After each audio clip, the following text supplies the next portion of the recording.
sending your videos to my ex like, ah, glad you found my page. Oh, I'm happy you guys are here. Loving my videos. Hello. Welcome, welcome, welcome. I love you too, guys. I love you all so much. So if you're new here, my name is Ro. I'm a narcissistic abuse survivor of 15 years. I'm also a certified life coach.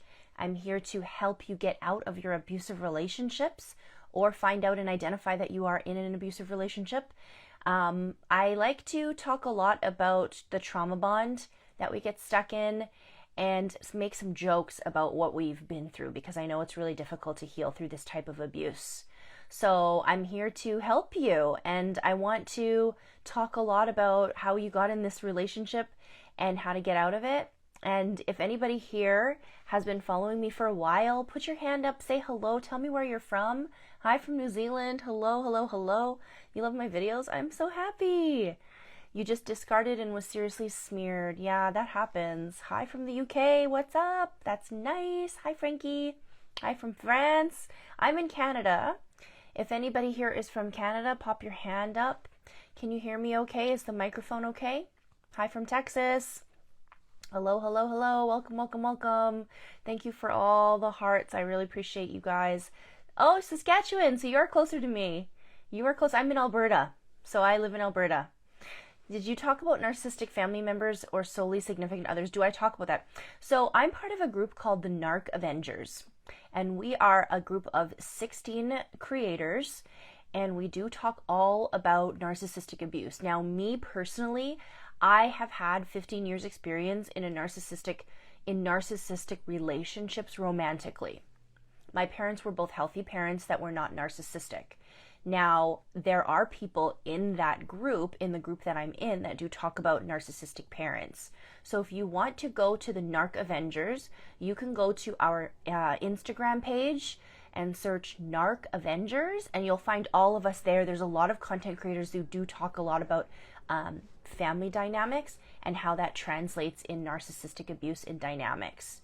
So yeah, I would urge you to take a look there. You're so welcome. So you're newly out of a relationship and you're struggling so much, you've withdrawn from life, no life in me anymore. That's what it feels like. It feels like there's nothing left in you. It feels like you are a shell of a human being, that there's nobody that can understand what you're going through. And I'm here to tell you, you can heal from this. Okay? This shell of a human being, this space that you're in, this isolation that a narcissist does to you, can be really, really lonely, and it can be really hard, and it feels like there's no life in you anymore, right? So what I want you to do is I want you to remember that there's community. I want you to remember that there is a space for you to heal, and that's this space right here. I want you to know that. If you're self-harming, if you're in a space of deep depression, right? If you're fresh out, you're going to be healing through a trauma bond. And this is something that we all have to understand, that this is a hard thing to heal from. But there's a difference here. We can do the work. A narcissist doesn't want to do the work. A narcissist is going to be way too lazy and isn't going to know that they're the ones that are creating the problems. They don't want to take responsibility for these problems. Is it too late for you if you're 36? Absolutely not. I'm 40. I turned 40 in like an hour, you guys. My birthday is in 1 hour. So it's never too late to heal from this. There's no age limit here. I've got I have people in their 60s messaging me saying, thank you. Thank you for understanding what I went through. There is no age limit here. At any age, you can realize that you're in an abusive relationship. At any age, you can feel like you are in an abusive dynamic. Happy early birthday. Thank you so much. I was born on August 22nd. So whatever parts of the world you are in right now, it might already be my birthday. But in Alberta, in Mountain Standard Time. Hi, Mom. My mom's in the chat. Violetta is in the chat. That's my mom.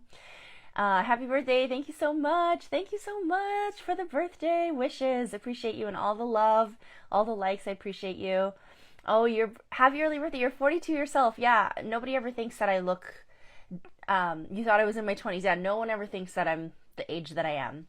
I am 39 for another hour, and I'm going to turn 40 very soon. Happy birthday. Happy birthday. Thank you so much. Oh, your son's birthday's today, 22nd or 21st. Happy birthday from South Africa. Is it already the 22nd in South Africa? That's amazing. Okay, my ex-narcissist husband posts his wedding picture as a profile pic, all his social media page. What is he thinking? So is it a new wedding or is it your wedding picture? That's a weird thing to do. That's very strange. You'll be 63 on August 22nd in California. Oh, so in 2 hours. That's amazing. Happy birthday. My firstborn. Yeah, that's my mom right there. I'm her firstborn. Thanks for your kindness and help. Absolutely. So I'm here to help you heal from narcissistic abuse. Again, if you're just popping in, my name is Ro. Give me a follow if you haven't already. I make a lot of videos, a lot of educational videos, some really funny videos, and also some skits back and forth on what a toxic relationship looks like and what type of toxicity happens in your life when you have narcissists in your life or toxic people. I have 15 years experience in narcissistic abuse. I was married to a narcissist for 7 years and with him for 14. Then I immediately left that relationship and went into another relationship thinking that I was with someone healthy when they were really a toxic person. So I've had a lot of experience in romantic relationships, and I'm a certified life coach. I'm here to help you heal and to identify what you went through. Happy birthday, gorgeous. Oh, thank you. Your wedding with him. Oh, that's so weird. That's a weird thing to do. Really weird thing to post for sure. They are charmers, love. Yeah, they're charmers for sure. Do not fall for the charm. I was live last night, and this is something I said. Do not fall for the narcissist's charm. The narcissist only wants to charm you to get you to trust them too quickly, too soon. It's not going to last. This is something that they're doing just to get you, manipulated. You have a lot of experience being a badass. Oh, my friend. What is your name? Stop when dead. I always see you in here. I'm going to put you, if you don't mind, as a moderator right now because you're a very loyal follower and you're always in here, and I don't have anybody else that I know that I can have as a moderator if you don't mind. Is it worth even trying couples counseling when you suspect you're in a trauma bond with a narcissist? This is a really good question. Who here has been to counseling, couples counseling? And hi, Jonathan, very nice to meet you. Who here has been in couples counseling with a narcissist? Hands up if you have. Hands up, put a hand emoji up. Put your hand emoji up or say me. And I want to know how many of us have tried therapy with a narcissist. How many of us have tried therapy with a narcissist? Waste of time. Hands up. Karen, yes, I have. Okay. Now, thumbs down or thumbs up? What was it like for you? For those of you who have been in couples counseling, therapy with a narcissist, was it or was it right? Was it okay? Thumbs up for Simply Laura. Once and never again. Me. It didn't work at all. Yeah, once and never again. So the reason why this doesn't work is a narcissist. You have to understand what a narcissist is. They are a manipulative person. They are somebody that wants to get their way, right?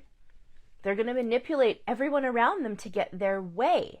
They will even manipulate the therapist. It's a waste of time. They don't show up. Okay, this is when therapy works the best with a narcissist. You want to know when therapy works the best with a narcissist? I'll tell you. The key to a couples counseling session with a therapist is this. You got to go alone. You got to go alone. That's the only way it's going to work. So I'll tell you my experience. When I was with that narcissist, we went to couples counseling. We showed up.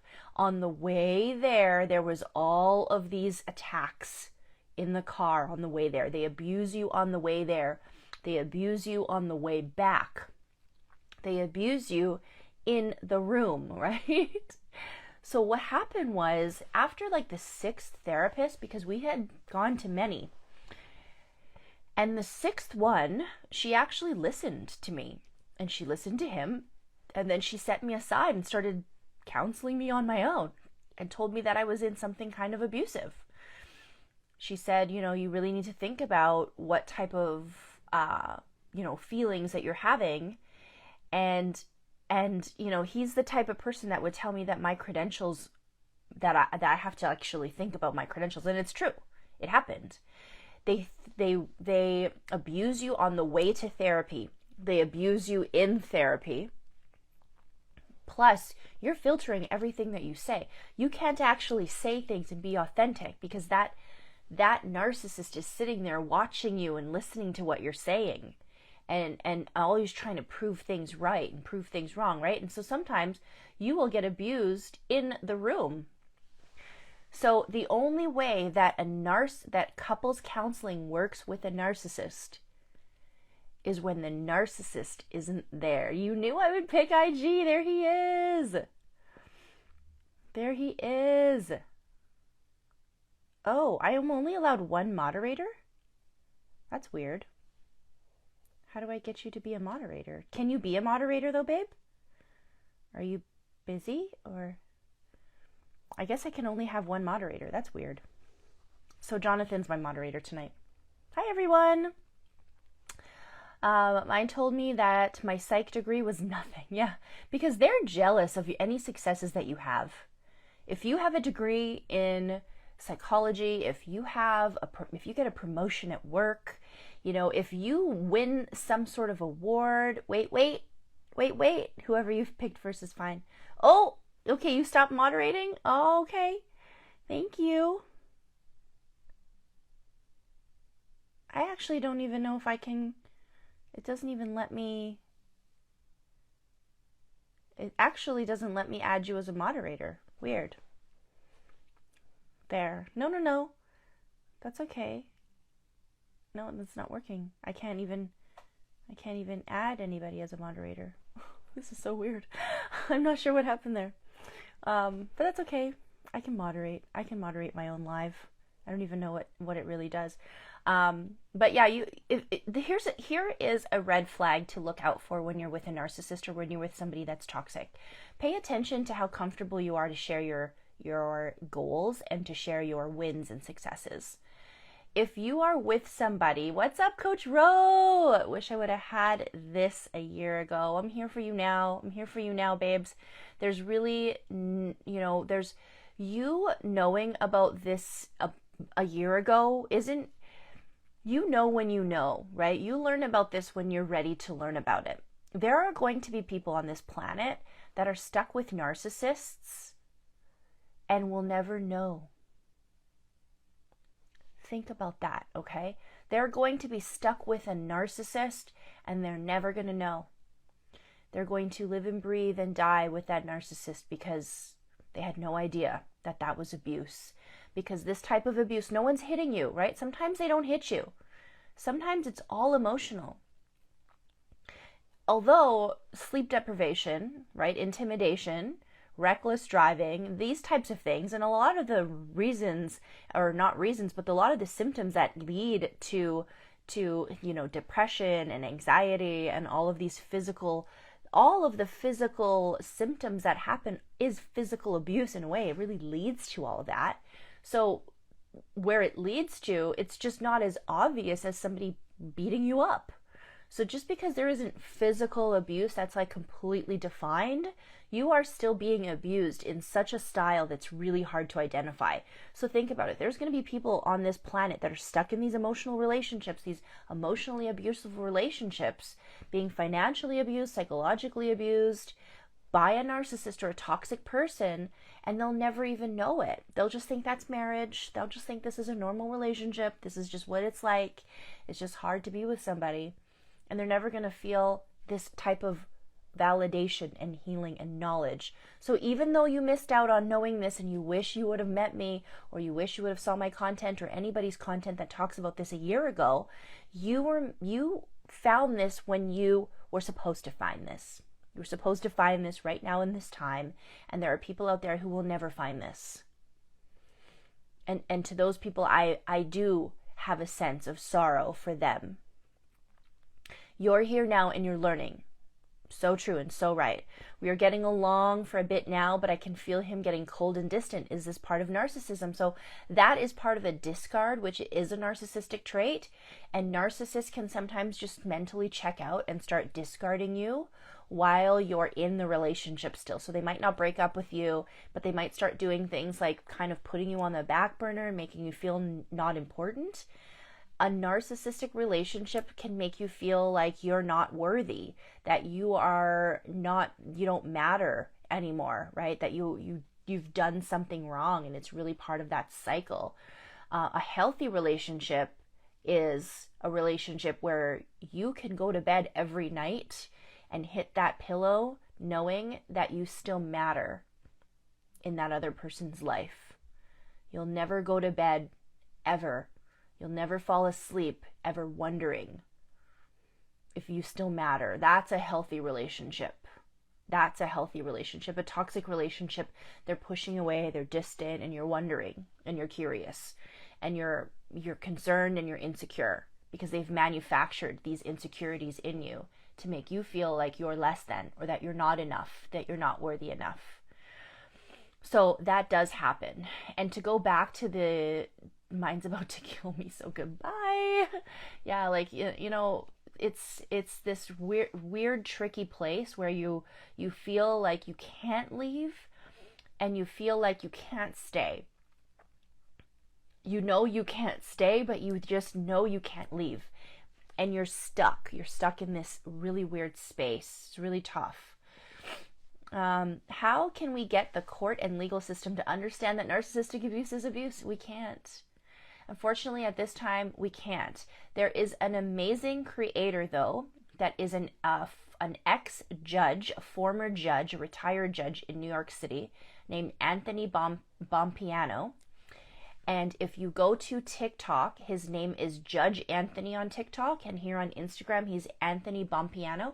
If you go and watch some of his content, he does talk a lot about emotional abuse and narcissistic abuse in the court system specifically. He's got some really great content and some really great information, and he also hosts a master class on people who are going through a court battle with a toxic person or narcissist and dealing with this type of abuse and how to deal with it. One of the best pieces of advice that he gave to me was keep all of the good text messages that you get from the narcissist if you want to use the bad ones in court. Because what you do is have your lawyer go in court and say to the judge, are these the messages? And they're good ones, right?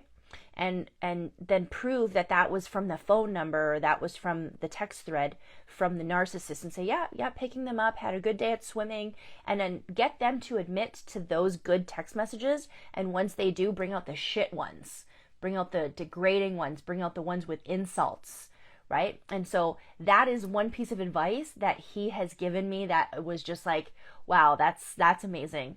That's an amazing piece of advice. If I ever have anything that I need to bring to court, all the shit messages that my ex had sent to me, that make sure that they're proving that they're also doing the good messages so that you can get them in for the shit ones. And yes, Judge Anthony, you're already following him. Yes, please. His account is Judge Anthony, just right here in the chat, or Anthony Bompiano, Bompano.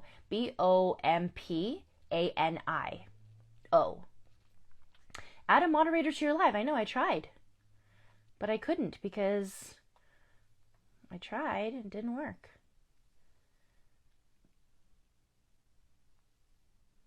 Yeah, it didn't, nope. It's asking me to add a moderator and I can't. So, can't do it. Don't know how.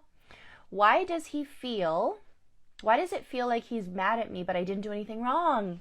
They do that to devalue you and question. Try now. They do it to devalue you and question. No, it just says report comment, remove from live video, block him, pin comment, go live, unfollow. No, it doesn't actually let me. I left and came back. Yeah, I don't know how to add you as a moderator, babe. It's weird.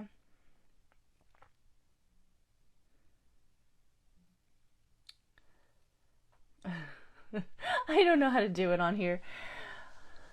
It's fine. It's telling me to add a moderator, but it doesn't even give me the option to add you as a moderator. Never mind. Oh well. Yeah. So what they do here, this question here is about, why do you feel like you've done something wrong? Now, there's absolutely nothing that you did, but the narcissist wants to make you feel as if you did something wrong so that you keep questioning it, right? Remember in middle school when your friend was jealous and you acted mad and were like, you know what you did. Yeah, it's like that. You know what you did. If you loved me, you'd know what I'm mad about. If you loved me, you'd know why I'm pissed. Oh, you know what you did. Don't act like you don't know what you did. The thing is, we have no idea what the fuck they did, right? We don't know what we did, what they're mad about. We have no idea. And they keep us in this state of confusion so that we're having to sit around questioning everything. What did I actually do? Did I do something? Fuck, now I gotta look at all my my text messages. Did I send a text message to him that was really mean or rude? Did I do something? And I'm going to retrace all my steps, go in my fucking calendar and see, where did I go? What did I do on Saturday? What did I do on Friday? Who was I with? What did I buy? What did I spend money on? What did I say? What were we doing on Thursday? What show were we watching? Did I make him feel, less than? Did I say this? Did I say that? Was I looking at somebody with nice arms on the show? What did I say? And now you're sitting there questioning what the hell you did. And you actually think you did something wrong. That's the biggest difference between us and the narcissist, is if you accuse them of tell them, you will actually say it to them. You'll say the exact thing that they did to you. Hey, you know what? You called me a fat cow on Wednesday. It really bothered me.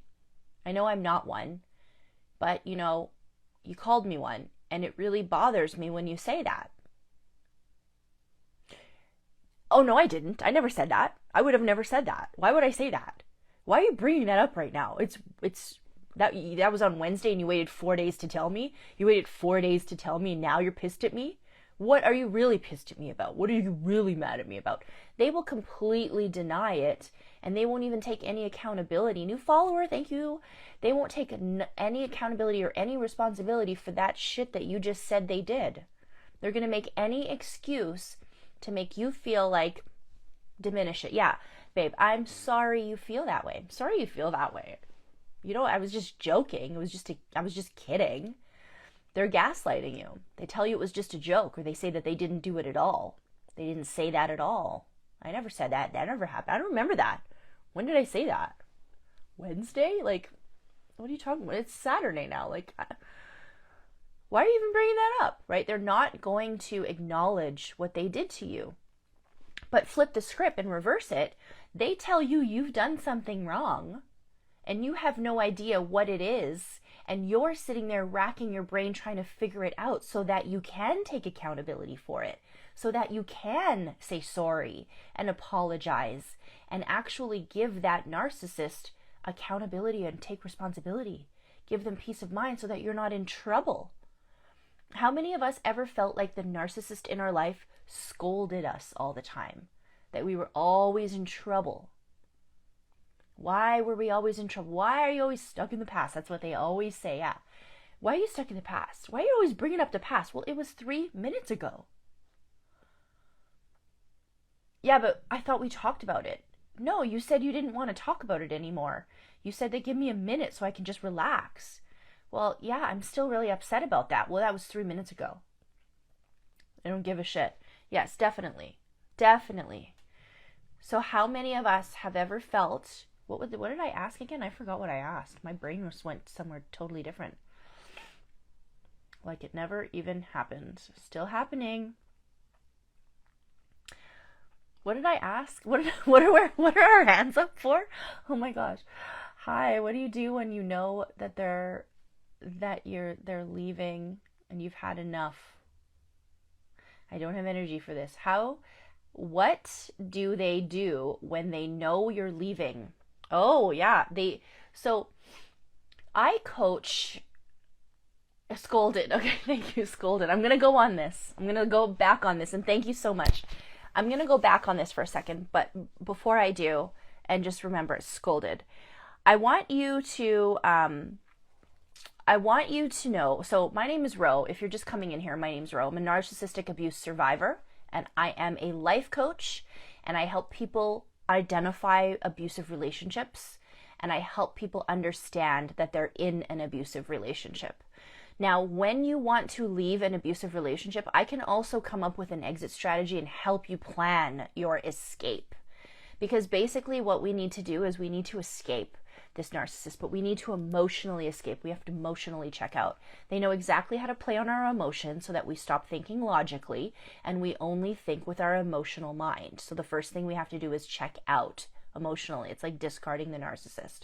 Slowly but surely getting to your place of logic and getting your power back and not letting a narcissist run you emotionally in your heart, in your mind, and your soul. So that's what we have to do.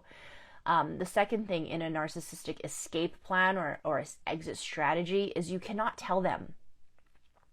Once they know that you're done, they're going to up their tactics. They're going to start to be weirdly fucking nice to you. And we don't want that, right? We don't want them to start love bombing you again and getting you back into the cycle of abuse. We don't want that because it's just going to be a perpetual cycle. It's never going to end. They're going to get you to this place where you think they're going to change and you think that that their apologies are real. And you're going to love this new person that they're being, this new fake person, because they've put on this new mask, this new person. Remember, all of those things that you asked for in the beginning of the relationship, all of the unmet needs that they're surprisingly all of a sudden meeting now, you knew and they knew that that's what you wanted. They always knew you wanted that. Now all of a sudden near the end when you're about to leave, they're going to give that to you? No, they knew you wanted that. They just chose not to give it to you. They just chose not to respect you in that way. So it's all a manipulation tactic. It's all a part of a game. Don't believe it, okay? The next thing that they do if they think you're going to leave is they might get more dangerous. You know, they might become more abusive and start ramping it up, and then you can never get out of there. So just be really careful when you're starting to plan your escape. I always say to all my clients that if you want to plan an exit strategy and an escape plan, just don't tell the narcissist. Don't let them know that you're doing this, because that's what will happen if they do. Now, going back to the point of scolding, when a narcissist or a toxic person is scolding you and you always feel like you're in trouble, that is a sign of a really unhealthy relationship. Why? Why is it unhealthy? Because relationships do not need to be parent-child dynamics. Relationships need to be equal partnerships. Two adults in a relationship together. That's what we're looking for. Two adults on the equal level. Not like this and not like that, which is I will let you do this. You're allowed to do that. You have permission to do this. You're in trouble for this. I'm scolding you for that. That's a parent-child dynamic. That exists as parents and children. Can I repeat what I just said? Oh, what did I say? I don't know. I don't know what I said. When you're doing an exit strategy with a narcissist, don't tell them. That's the biggest thing. That's kind of the be-all, end-all. Just do not tell them. Do not let them know. Because they could get really dangerous or they could get weirdly nice, which is also kind of dangerous. So just be careful with that. If you are ever interested in working with me one-on-one, again, I'm a certified life coach. If you're just tuning in, my name is Ro. I'm a certified life coach. I have 15 years experience in narcissistic abuse, and I can help you leave if you're looking for that. If you're looking for that type of support, I can help you leave. This is what I do. If you want to heal from narcissistic abuse and just understand what the heck you went through, right? And you have this fog, you have this confusion, you're kind of like not understanding or misunderstanding the relationship, or nobody is nobody gets it. I promise you I will get it. Book a session. And just so you know, my rates are going to go up on September 1st. So thank you so much, Jonathan, for reminding me. My rates are going to go up September 1st. I am overbooking at the moment and don't have a lot of time to keep helping as many people. I want to help as many people as possible, but I don't want to burn out. So what I'm doing on September 1st is I am going to be increasing my rates. So I'm giving you a lot of fair warning so that I can help more people and have access to more resources to be able to help people heal. So if you do want to book, and if something that you're interested in to work with me one-on-one and you want to get in on the rates that are low right now, go to the link in my bio and book a coaching session to get started with me. I also offer group coaching, which is not going to change. The rates of group coaching is $25 to enter in your spot in a group coaching event, which is 25 people, where we all go. You're undercharging because you're better than the people charging 25 and more. Oh, thank you, Jonathan. I appreciate you.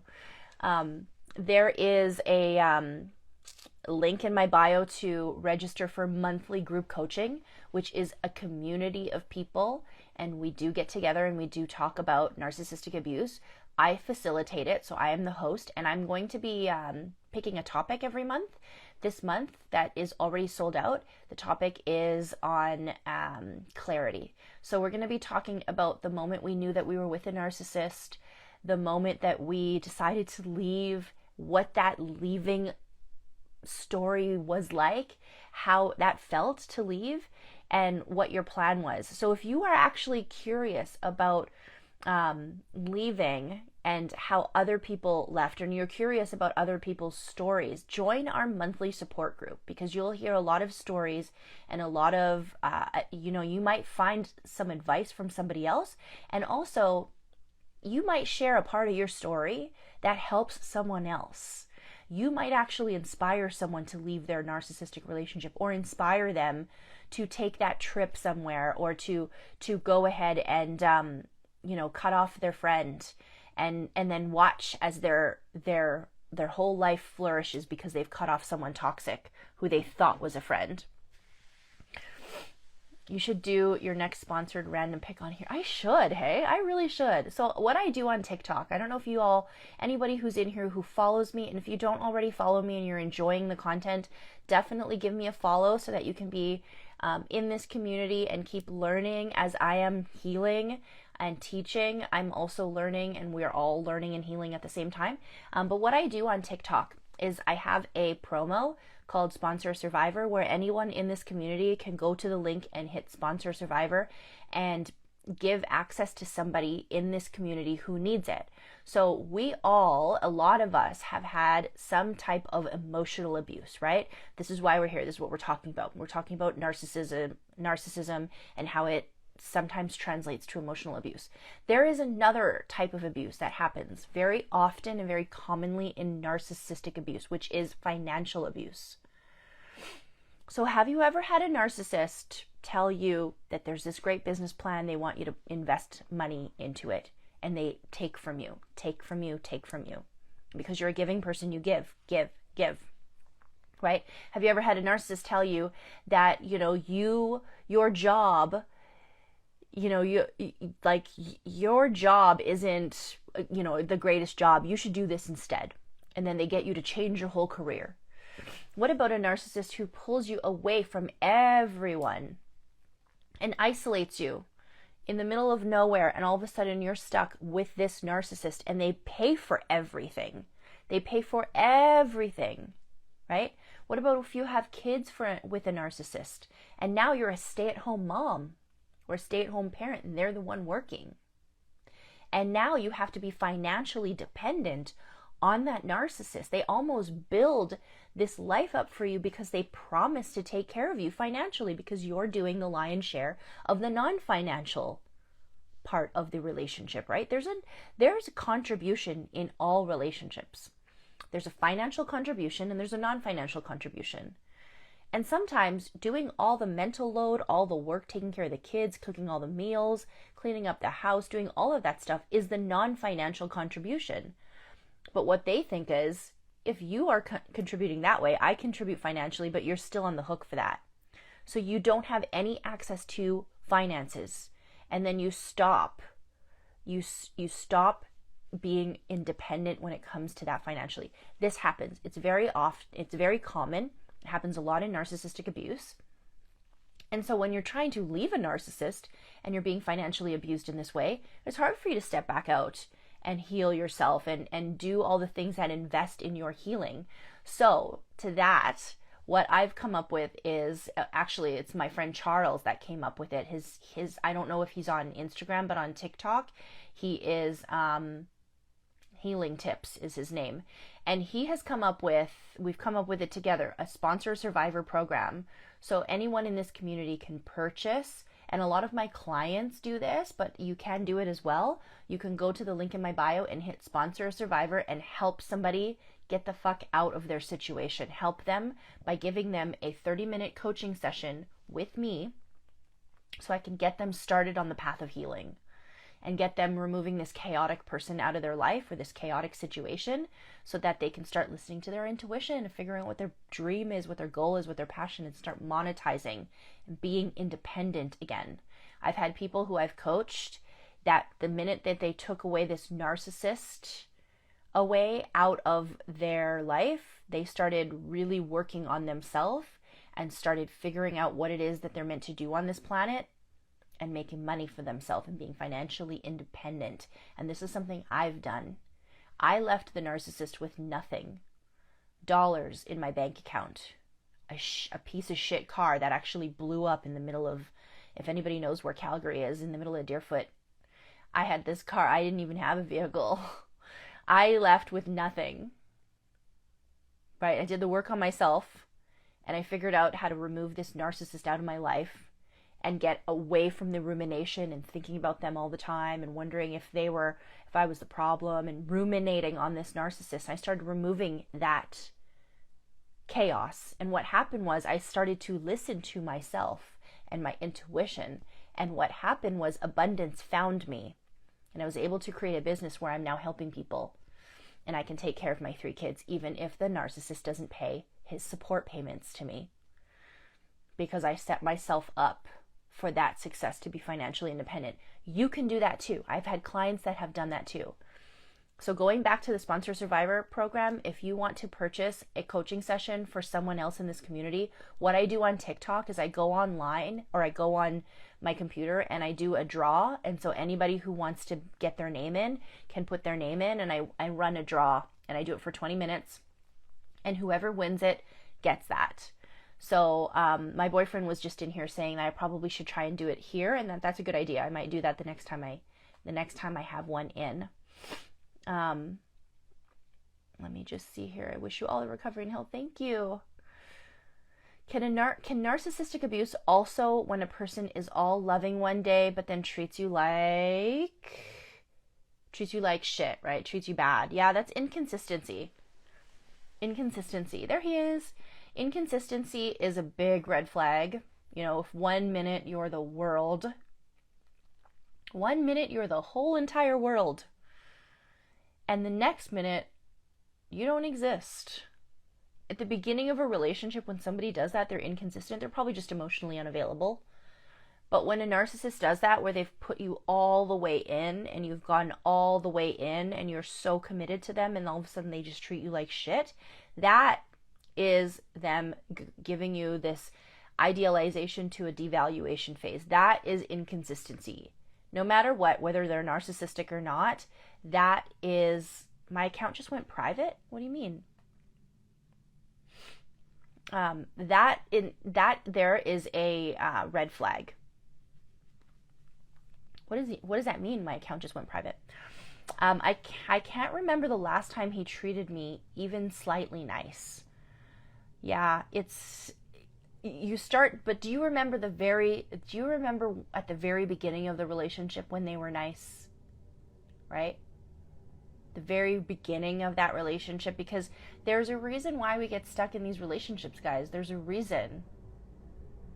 We get stuck in them because they were nice at the beginning. They love bombed us. My page says private now. Weird. I don't know. I'm not sure. I will have to look at that.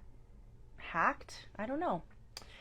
They dress up for you, be what you want them to be, and then they get lazy. Yeah, absolutely. So they will start, what they'll do is they'll actually start with the idealization phase. They'll start with love bombing, and they'll start with trying to charm you and get you to this place where you need to be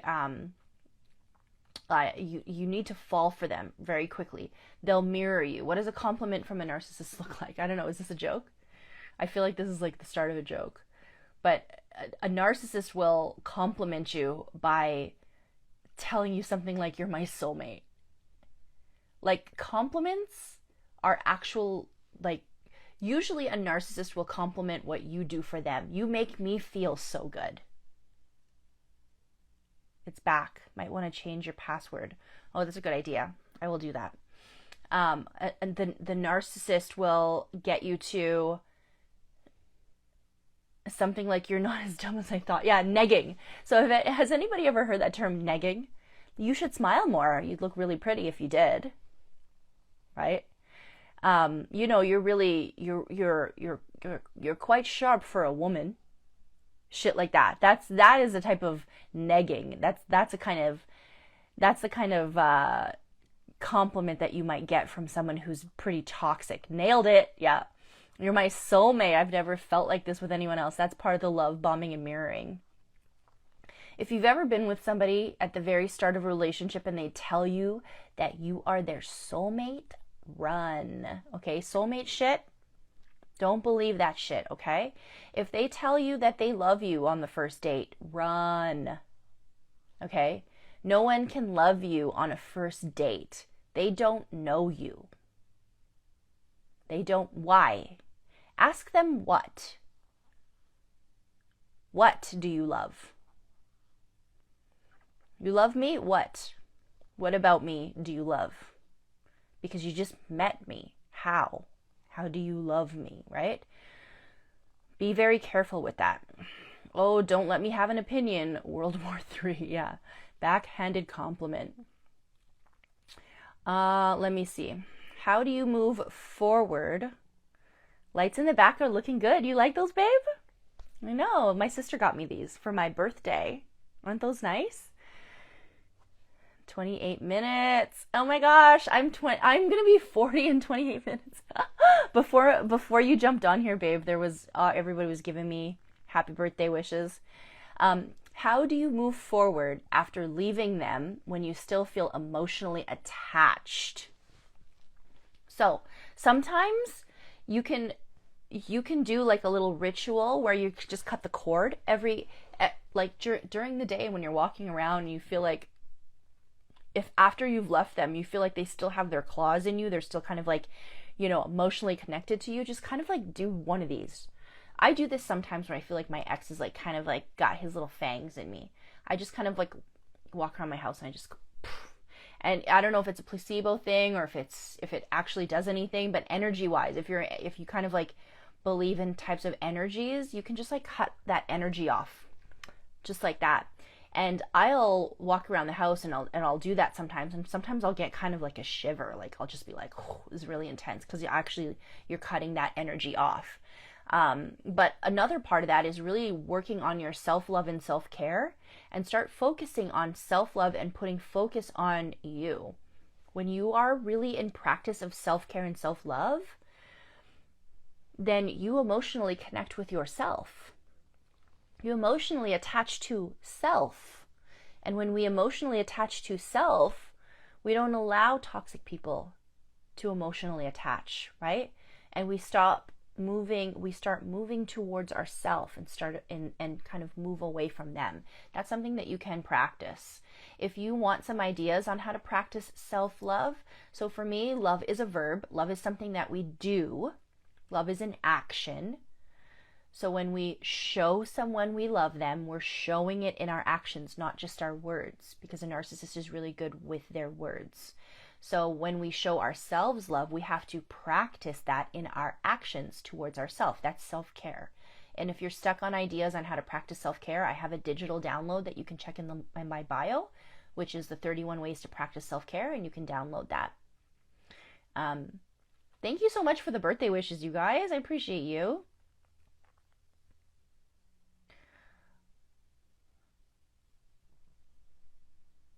How do I stop him from involving our teenage son in the divorce? You can think I can get a no contact. Do you think I can get a no contact order? That is a really tough one because I don't know the exact situation here. No contact orders are really hard to get depending on where you're at. And it depends. Like you do have to, in Canada, you have to approve prove abuse to get some no contact order. So that would be a coaching session. If you want to discuss that with me and book with me, I can help you with that. And I have 3 children with the narcissist that I married, and we are in no contact right now, but there's no order in place. It's just something that I've done for me. So I can help you get into a parallel parenting plan and come up with a plan that works for you and really, really map out how you're going to protect your peace with a person that you have to share children with. You have a restraining order with your ex for strangulation. Wow, okay. He smeared me to my adult children because he was arrested. Any advice on how to get my adult children back? Your adult children, they're adults, right? So the biggest thing for that is let them come to you. Be your authentic self. Show them who you are. Be a model for yourself. Live in self-love. Practice self-care. When they see that, they'll see where the healthy person is and they'll go to you. You can get them back by showing yourself that you love yourself again. Be back to self-love. They'll see that. When you start taking care of yourself, people will start coming. They will. Even if it's the adult children that left. Happy birthday, love. Hope you haven't. Thank you so much, Death Smoke. You're so sweet. Loving my 40s as well. I know, I'm going to be 40 in 24 minutes. Oh my gosh. I'm probably 40 already in some places. Thank you for the waves and thank you for all the love. Appreciate you all. How long did you wait before you started dating again? I left him in 2020 and I still haven't started dating. I don't know if I'm ready. So to be ready to date, you have to have this place of self-love. And I talk about self-love a lot because I think that this is really important. I'll tell you, I was with a narcissist. Tara, what's going on? I was with a narcissist for 14 years. And I left that person and I became single really quickly right away and started dating right away. I had no idea that I was with a narcissist. I mean, I did, but I didn't understand the like all of the nuances and what this type of abuse really was and what it was doing to me. I had no idea. I just knew, oh, my therapist said he was one, and so I'm just going to leave him. All I cared about was leaving and getting divorced. I didn't care about the CPTSD. I didn't care about all the triggers that I was going to get. I didn't care about dissecting the abuse because I had no idea that I was really in this style of abuse and how much it affected me. So I just went straight into dating, and I met somebody on a dating app who ended up being really controlling and really manipulative and possessive towards me. And hence the second narcissist that arrived in my life. I was with him for 9 months, and it was a really tumultuous, really fucking crappy relationship. It really sucked. And I felt like there was this connection with him. Like he had this perfect everything. You'll walk around oozing sexuality and red will return to lips. Yeah. And the thing is like when you're in a narcissistic relationship and then you start dating after abuse, you were abused in that relationship, right? So every single person that you're with or that anyone who comes about can manipulate you because they're going to give you what the narcissist never gave you. They're going to give you affection, connection. They're going to give you this sense of belonging. They're going to give you all, and the love bombing is going to feel amazing. And that's what happened. I just want to say you look so pretty. Thank you so much. So I want you to take some time for yourself and understand what the red flags are. If you go to the link in my bio, right underneath the video, I believe. Anyways, there's a little tile that says Raw Motivations. Download the NARC app. This is a community of survivors and like-minded people who are on this app that are healing and learning. One of the courses on the NARC app is my Healthy Dating After Abuse course. I've written a course. It's called Healthy Dating After Abuse.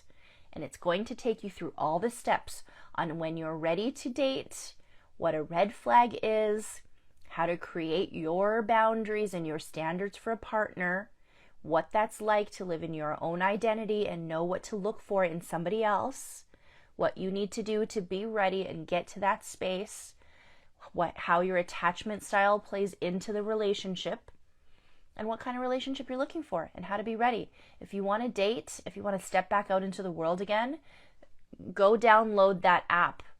It's called the NARC app. It stands for Narcissistic Abuse Recovery Community.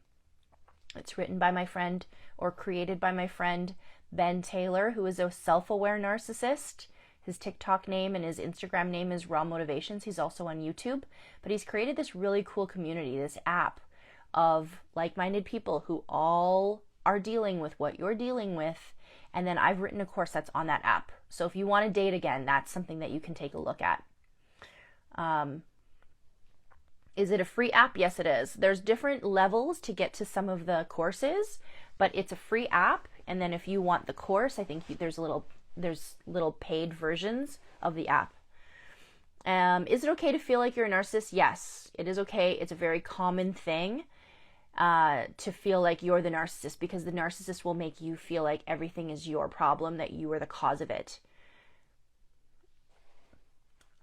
I'm in a really blank place right now. My past 2 relationships haven't been the best. In the last relationship recently, he was threatening my life because I couldn't be in a toxic relationship anymore.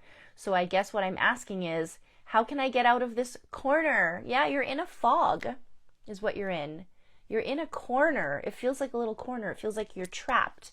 What I used to say when I was with my narcissistic ex was, I used to say that I was in a cage. My authenticity was trapped in a cage. That's what I felt like. That's the thing I used to say. I never really understood what that meant, but that's something that I would say.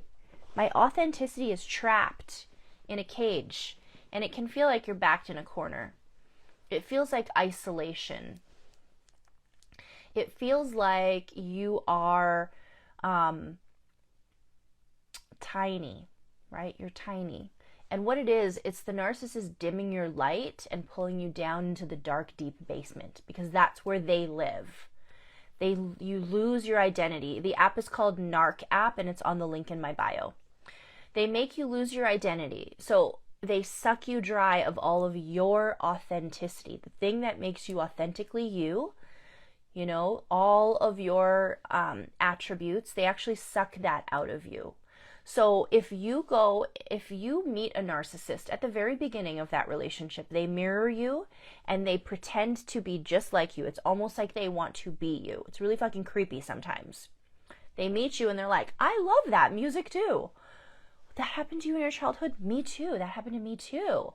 Oh my gosh, yeah, wow. Like, we're so alike. This happened to me too. And then you immediately feel like you can trust this person. Like, this person is your soulmate, your counterpart.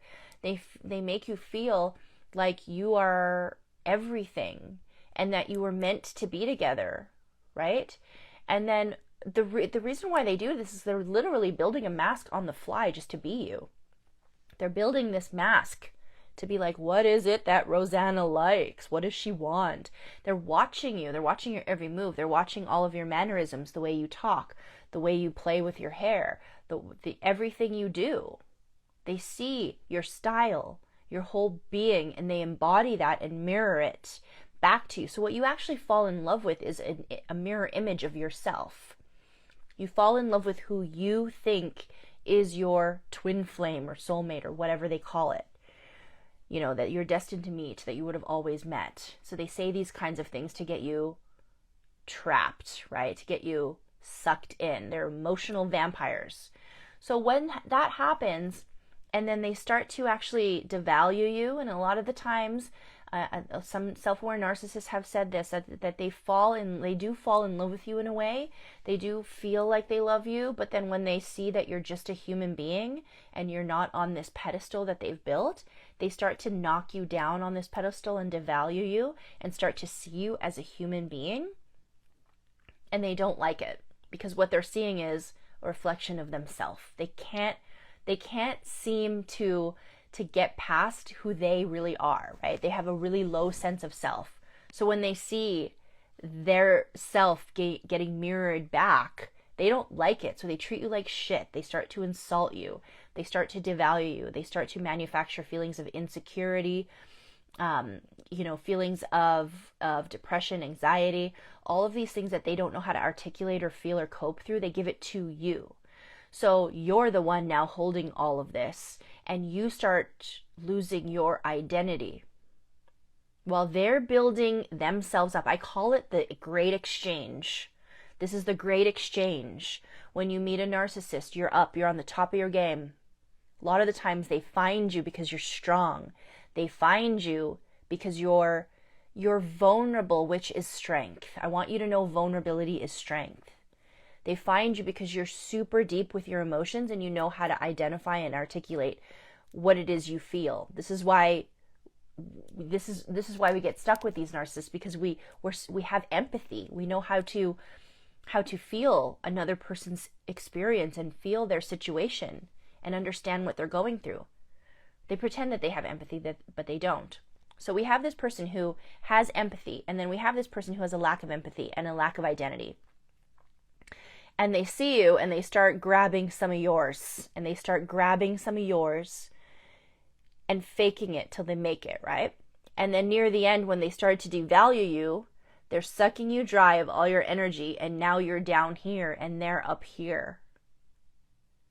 And this great exchange happens.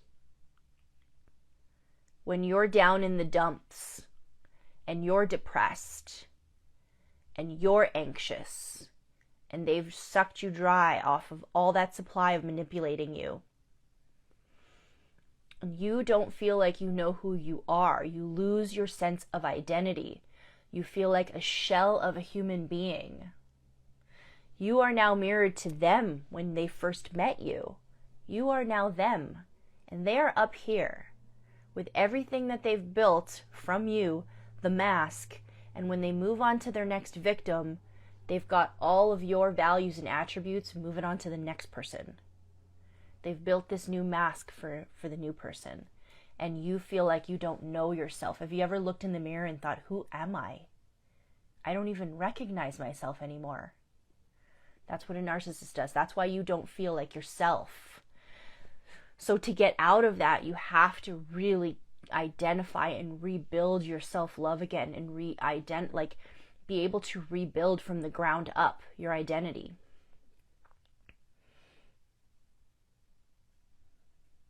I've been no contact for a few months. He left with no explanation, but the last few days I'm filled with rage and want to unblock, tell my truth, and block again. What's your opinion? My opinion is that is a no-go. Do not do that. Do not do that. No, no, no, no, no, no, no. What that's going to do is that's going to feed the narcissist supply. Right? You're going to feed the narcissist. They want you to sit there and try to prove your point. Have you ever had an argument with a narcissist where you're just trying so hard to prove your point? Like, no, that is something super silly, like who the actor was in that movie. I think that's Liam Neeson. No, that's not him. No, that was a cameo of Liam Neeson, I swear. No, doesn't look like him at all. And then you show them, look I just looked it up on my phone. It's Liam Neeson. No, it isn't. Just don't show me that. I don't want to see that. They know what you're trying to do. They know that you're right. They just want to see you go fucking mad trying to prove it. They do this in post-separation abuse. There's really no point in trying to prove yourself to a narcissist. You'll never be able to win. If you want to lose your fucking mind, have an argument with a narcissist and try to prove your point. You'll lose your mind because they know you're right. They know that you have a point, but they want to see you go nuts trying to prove it to them. That's what they want to see. That feeds them. So the best thing to do is to just leave that behind and just understand that they are committed to misunderstanding you. They are committed to not understanding what you're trying to say and what you're trying to do. Preach, Ro. I am preaching, right? The goal is indifference, folks. Indifference is a space where we no longer care about the narcissist in that way. We don't wish them well. We don't wish them ill. They're just the next door neighbor. The person next door. Who here is friends with their next door neighbor? Like good friends. Or who here has a next door neighbor who's a friend? Or think of the neighbor across the street that you see picking up the newspaper every day. You just say hi to them, right? You don't know anything about them. You don't give a shit about who they are and what they're doing, but you don't wish them harm. But you also don't wish them well because you don't know them. They're just the gas station attendant. Not me. Okay, the gas station attendant. You don't know who that person is. That is what we want to get to, that level with a narcissist. If that gas station attendant died, if you filled up your gas one day and then you saw in the newspaper or in the obits that he died, it's like, whatever, like, he was a gas station attendant. I don't know him. That's where you want to be with a narcissist. Okay, the energy that we need to give to a narcissist is "you're dead to me." I'm going to say that again. The energy that we want to give or have for a narcissist is "you're dead to me." That's where we need to be when it comes to that. This is great. Oh my God, I'm there finally. I'm sad for my children for not being. Yeah. And the thing is, your children will have a relationship with the narcissist that's totally separate from you. Your children and the relationship with the narcissist doesn't need to involve you. As they get older, they'll see that. They'll see it. And they'll make their own assessments of what that relationship is and who this person is. We disconnect emotionally. They are dead to us. They don't deserve our energy. They don't deserve another drop of our time, energy, and investment. That's it. So with my sister-in-law, should I do that? Maybe. These are things that I can help you with in a coaching session. If you're wanting to book a coaching session with me, I would look at the link in my bio and take a look and see if there's a time. You just go to the link, book a time that works for you, and we can sit and chat about it.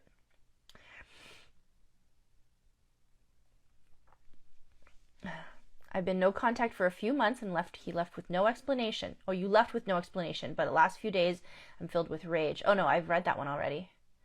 Delete that one. We'll move that. Move that over. After the escape, how do you go no contact with the flying monkeys? Block them.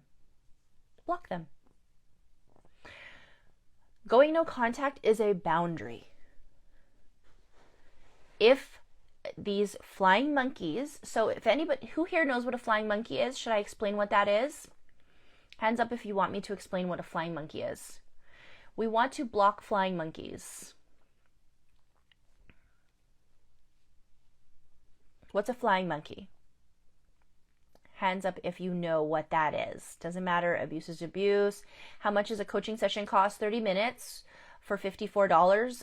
The rates will be going up on September 1st. So if you do want to book a coaching session with me, do it now or do it before September 1st, because all of the rates are going to be going up, except for group coaching. Group coaching is staying the same.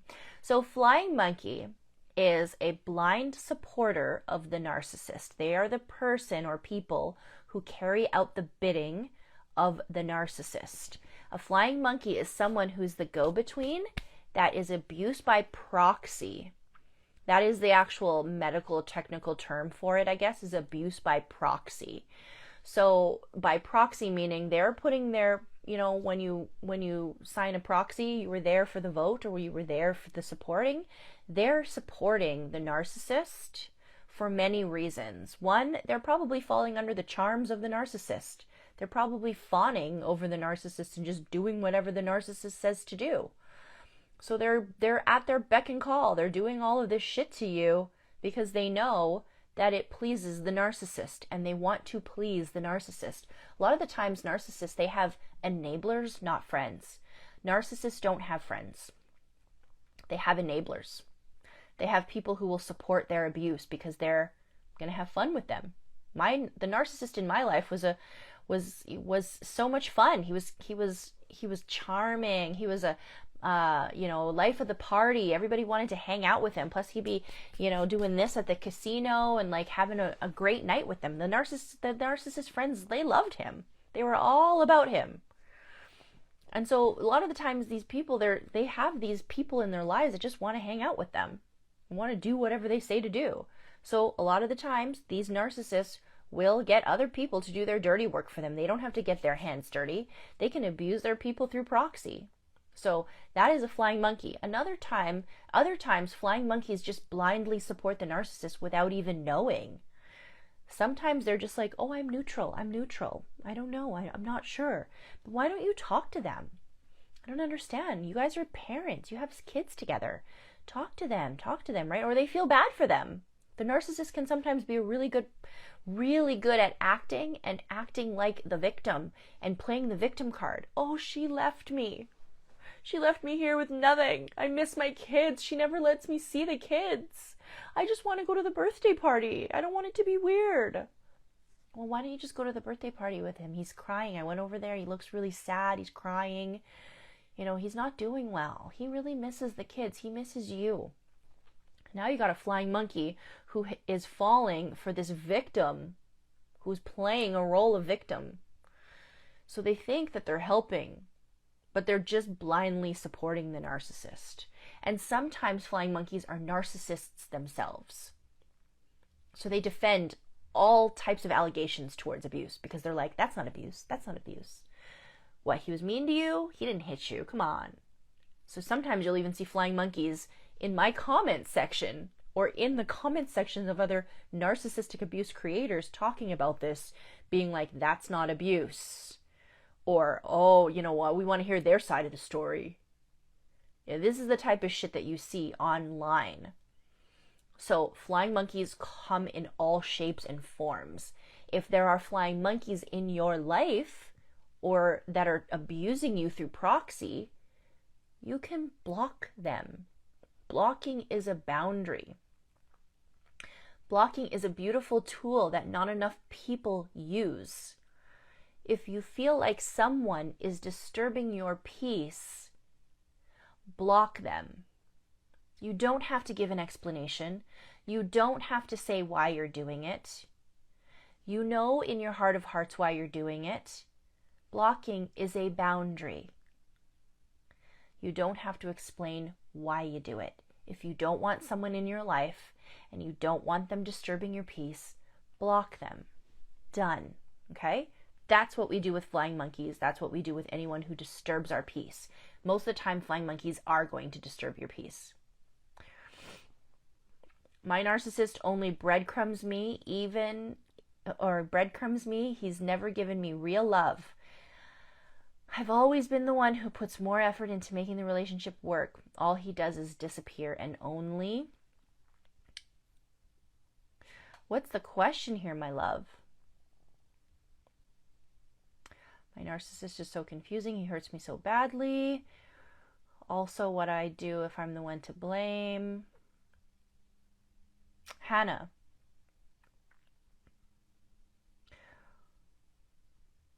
Am I the narcissist if I get mad at them for ignoring me for days? No, you're not the narcissist for getting mad at someone for ignoring you for days. That's a silent treatment. Has anybody ever had a narcissist give you the silent treatment? Right? Hands up if you've ever had somebody in your life, or a toxic person or a narcissist, give you the silent treatment. I'm going to explain to you what that is. The silent treatment is emotional torture. The silent treatment, not speaking to you for days, means that you're invisible. It hurts really badly. It's like a gut punch. Except you don't know what the fuck you did. You have no idea what you did. So, giving you attitude for absolutely no reason is the silent treatment. Completely ignoring you is the silent treatment. It comes in all shapes and forms. Sometimes the silent treatment is sitting on the couch and looking back at your partner and being like, hey.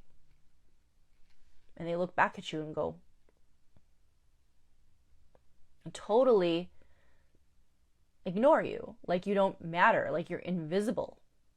It's punishment, conditioning you to shut the fuck up because you don't know what you did wrong, right? So if you did something and you know it, and maybe it bothered them, now you're going to think about everything you do.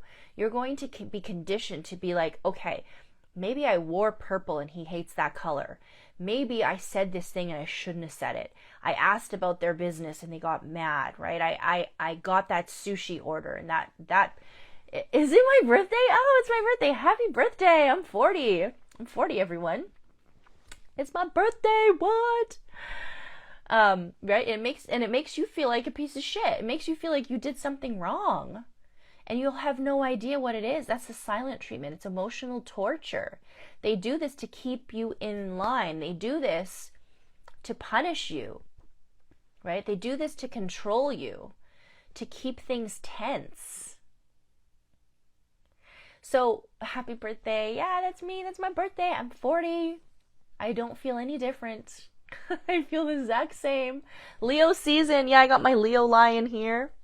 It's my Leo lion. Thank you so much, guys. Thank you so much.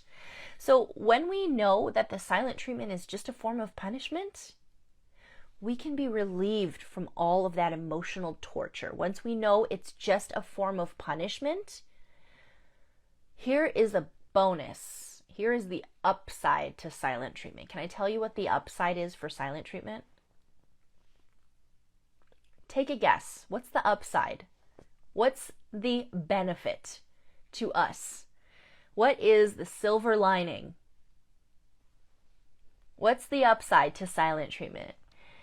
8/22/22, 82. Hey, babe, it's 8/22/22.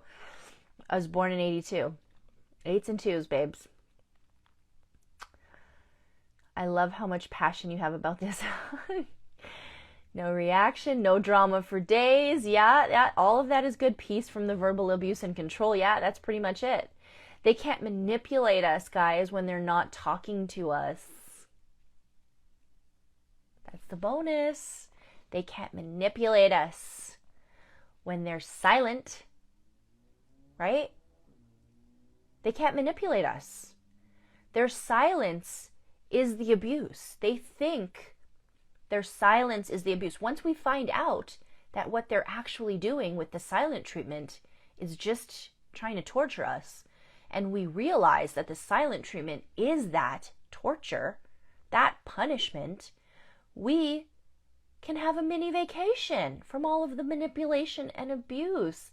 We can have peace. The silence is the abuse. Once we realize the silence is the abuse, and we go, wait a minute, they're trying to abuse me right now with their silence. Take that as a mini vacation. Be like, you can't threaten me with a fucking good time. Go ahead. Try it. You get to have a break from the abuse. You get to have a break. It gives you time to get your shit together. When the narcissist pulled silent treatment on me, I planned an escape plan, an exit strategy to get the fuck out of there. That's what I did. I read Should I Stay or Should I Go? I read Psychopath Free. I read Will I Ever Be Free of You? I read books to get me out. And this is something that you can do if you think the narcissist is giving you the silent treatment.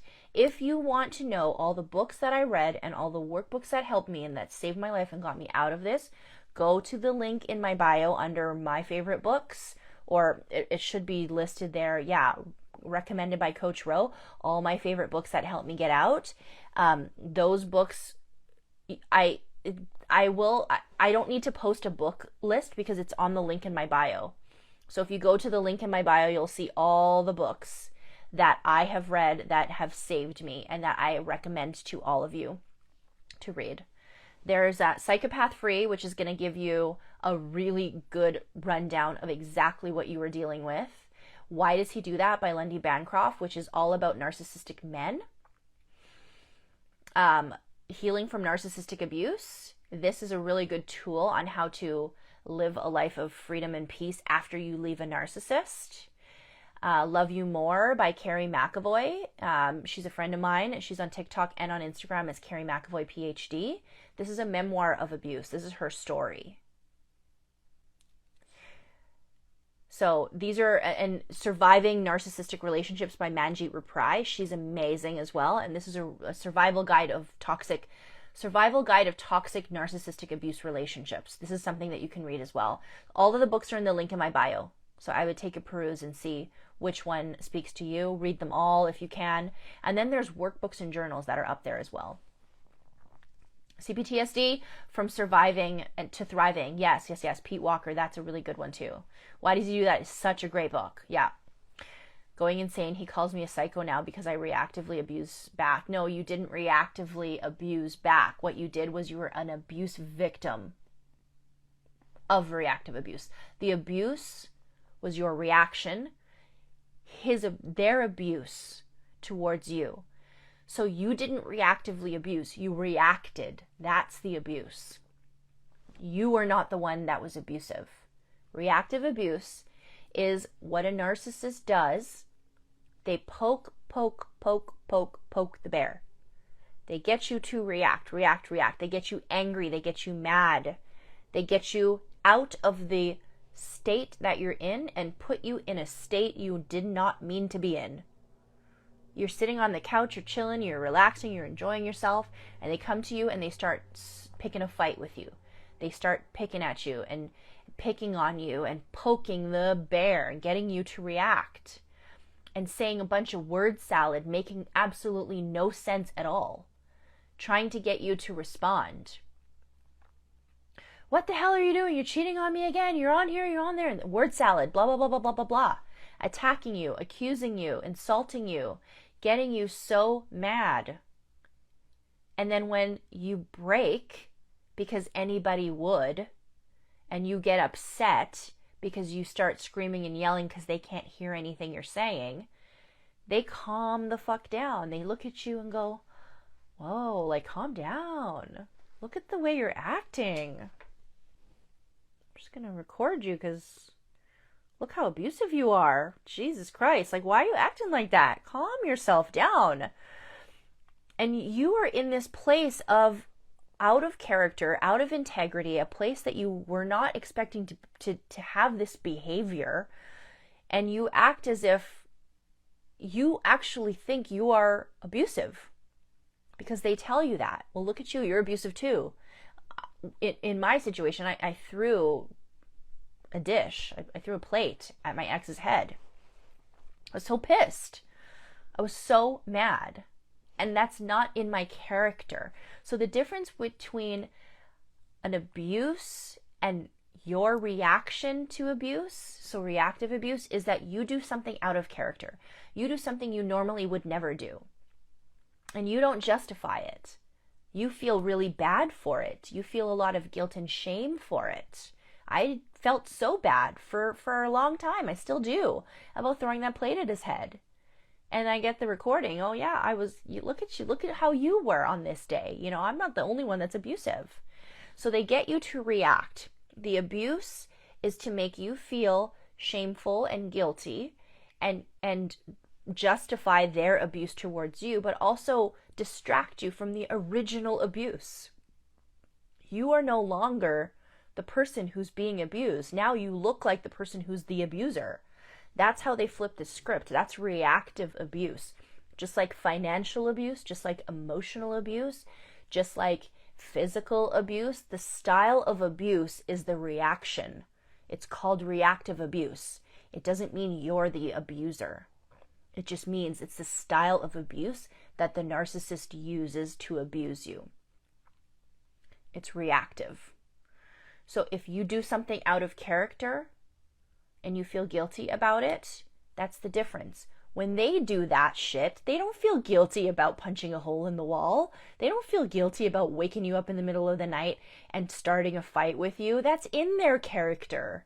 That's in their character. That's the behavior that they've developed as a pattern. This, what you've done, throwing a plate at their head, that's not a pattern. You didn't develop a pattern. That's not in your character. That's why we feel guilty about it. That's why we look back and question it. So if you ever think that you're about to have a moment where you're reacting and the narcissist is getting you to that brink of a moment and you're starting to react, Think about the last time you did that and play the tape till the end. How did it come out for you? How did it happen? Use it as a tool. Use that initial reactive abuse event as a tool for the next time it happens. And practice something called gray rocking or yellow rocking. I can help you with that. Yes, Made, an amazing series on Netflix. Amazing. If you have not watched Made on Netflix, this is an amazing depiction of what emotional abuse looks like in a relationship. It is so subtle. It's not like, it's not in your face. It's not something that you could even like identify or like it's so hard to explain.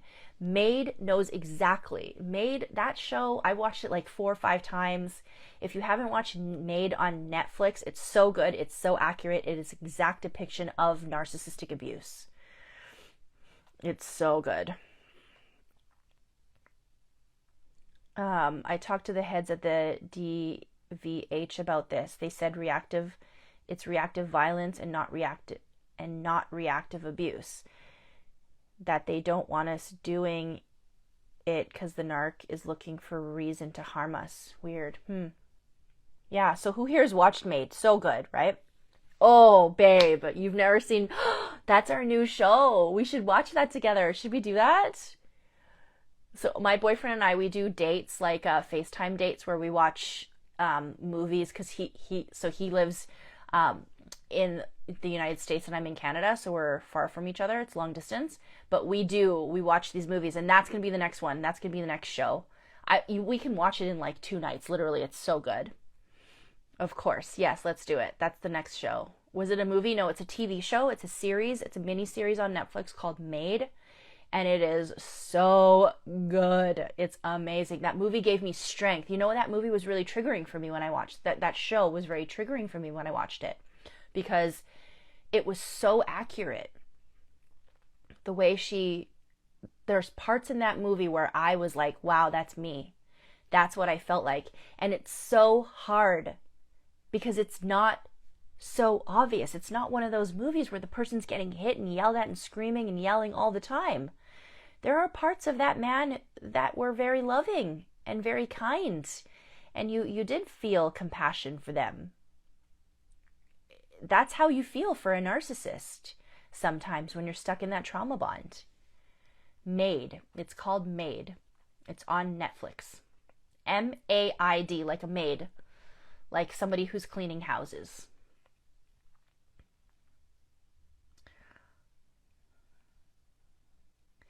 So guys, it's getting to that point where I'm calling it for the night because I have a boundary of an hour and I think I went over my hour, and it's my birthday, so I'm ready for calling it on Instagram.